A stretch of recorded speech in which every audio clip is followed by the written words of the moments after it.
crois à 100%. Nous soutenons le président jusqu'au bout.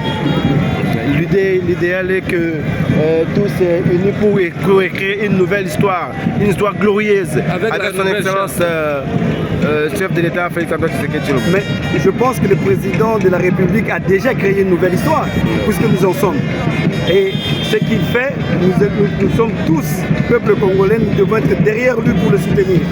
Et en plus de cela, la seule chose que je peux vous dire aujourd'hui, je félicite énormément le président de la République de cet événement pour l'avancement du peuple congolais, pour le soutien de ce qu'il fait par rapport au peuple congolais. En tout cas, je suis très ravi, moi, de ma part. Parlons du dialogue, je pense que le dialogue est la solution pour... Le dialogue est toujours la meilleure des choses. Dans tout ce que nous faisons sur la vie, le dialogue est toujours la meilleure des choses.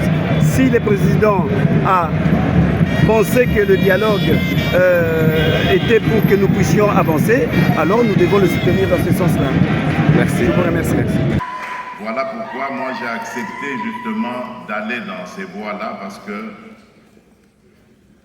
ce sont des interventions extérieures qui ont toujours ruiné, en tout cas pour une grande partie, ruiné la voie du développement, les efforts pour le développement que la République démocratique du Congo, notre pays, voulait toujours engager.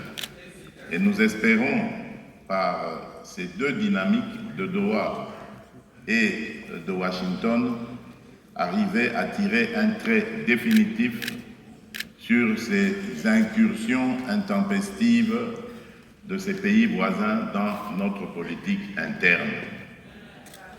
Et ainsi, quand nous resterons entre Congolais, nous allons pouvoir définir nous-mêmes le mode de vie et de marche de notre République.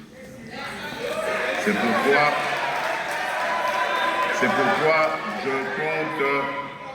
pourquoi je compte sur vous, chers compatriotes, membres de l'Union sacrée. Faisons de cette plateforme une véritable force politique qui va avoir la confiance de la majorité de notre peuple et qui pourra ainsi présider aux destinées de ce peuple sans devoir forcer ni s'imposer contre la volonté de celui-ci, mais en ayant sa confiance et son soutien.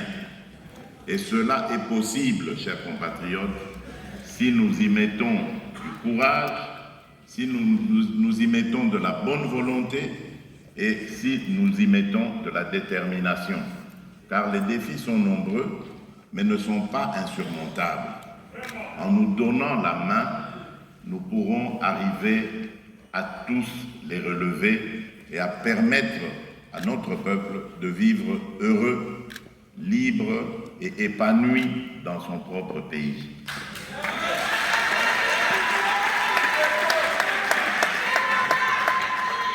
Comme vous le savez, je vous l'ai toujours dit, l'union sacrée doit être cette arme politique, cette machine politique qui permettra au peuple congolais de pouvoir enfin avoir confiance en ses dirigeants et d'espérer vivre ou une vie meilleure, un vivre ensemble meilleur que ce que nous avons toujours vécu jusqu'à présent. Cela dit, je déclare close cette deuxième session du congrès extraordinaire de l'Union sacrée. Que Dieu bénisse la République démocratique du Congo et son peuple. Je vous remercie.